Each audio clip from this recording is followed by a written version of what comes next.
सूर्यो अजायत श्रोत्रात् वायुश्च प्राणश्च मुखादग्निरजायत नाभ्या आसीदन्तरिक्षपुंसेष्णाद्यो समवर्तताभ्यां भूमण्डितः श्रोत्रादथालोकान् अकल्पयन्नाजत्पुरुषेण हविषा देवाज्ञमतद्वदवसन्तोष्य सिद्धाच्चक्रीमात्मः सर्ववे सप्तास्यासन् परिधाय स्त्रीः सप्तगामिनः रथाः देवान् जगन्नन्यवानः अवतरन् पुरुषं पशुमाच्तेन तमयजन्त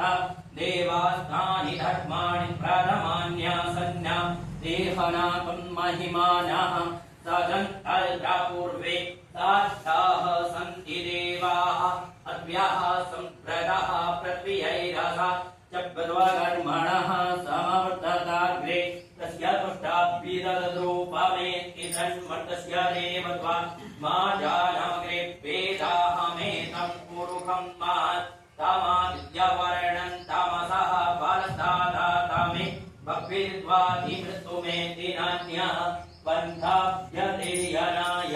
प्रजापतिश्चरभिगर्भे अन्तराजायमानो बहुधाभिजायते तस्य योनिं परिपश्यन् तिधीरास्तस्मिन् कस्तुर्भुवनान् विद्वा यो देवेभ्य आतपति यो देवानां पुरोहितः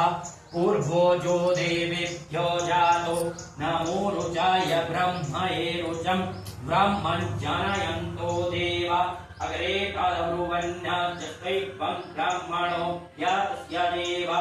आसन्वासि श्रीश्च दे लक्ष्मीश्च बहुरात्रे पार्श्वे नक्षत्राणि रूपमस्विनो व्याप्तं मा कृष्णन्निघाण मों मा इघाण सर्वलोकं मा इघाण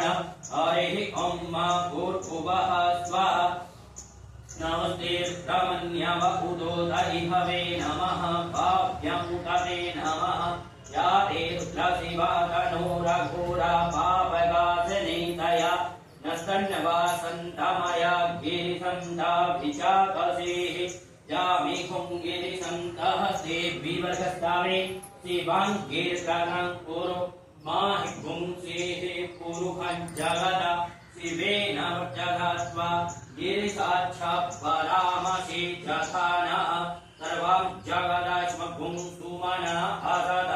अद्यावो जगदेवता प्रथमो दैत्यो दिगगा आयुश्च सर्वान् जङ्घयन् सर्वं जजातु धान्यो धराचिः पराशुभा असौजस्ताम्रो अरुण उत वृहो सुमङ्गलः ये जेन कुमृदा आवितो दिक्षुत्रिताः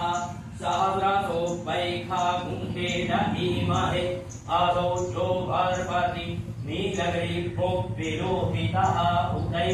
नङ्गो वा आदृष्णन् नादृष्णन्नुदहार्जः सदृष्टो मृडयाधीनः नमोऽस्तु नीलग्रीवाय सहस्राक्षाय मे लोके अधोजे अस्य स्वानो अन्तेभ्यो खरन्नमः प्रमुज्जन्वस्त्वमुभयो राज्ञोर्जन्मजाश्चते हस्तैकवः परातः भगवो भव जन्धनुः कवर्तिनो विशल्यो बाणवा उद अनेसन्नस्य जातिहव आहुरस्य निहं गरिः जातेः तिर्मे दुष्टमहस्ते बभूवते धनुः तयास्मान् विश्वस्त्वमयक्ष्माय परिभुजा परिते धन्यवानो हेतेन समान प्रेणस्तु प्रद्वादः अथो ज इहुदिष्टवारे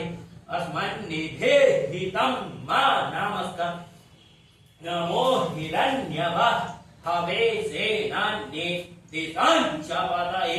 नमो नमो वृक्षेभ्यो हरि केशेभ्यः पशु नम पतये नमो नमः सत्विञ्चर यद्विहे माथे पतेहं पतये नमो नमः रहमानायन्त्याधिन आभ्याधिनीनं पतये नमो नमः हरिः ॐ मास्तु अहमक्षेभ्यं भूय तद्गुंसोर्जा मुखेन कर्णाभ्यं भूयासं मा हरे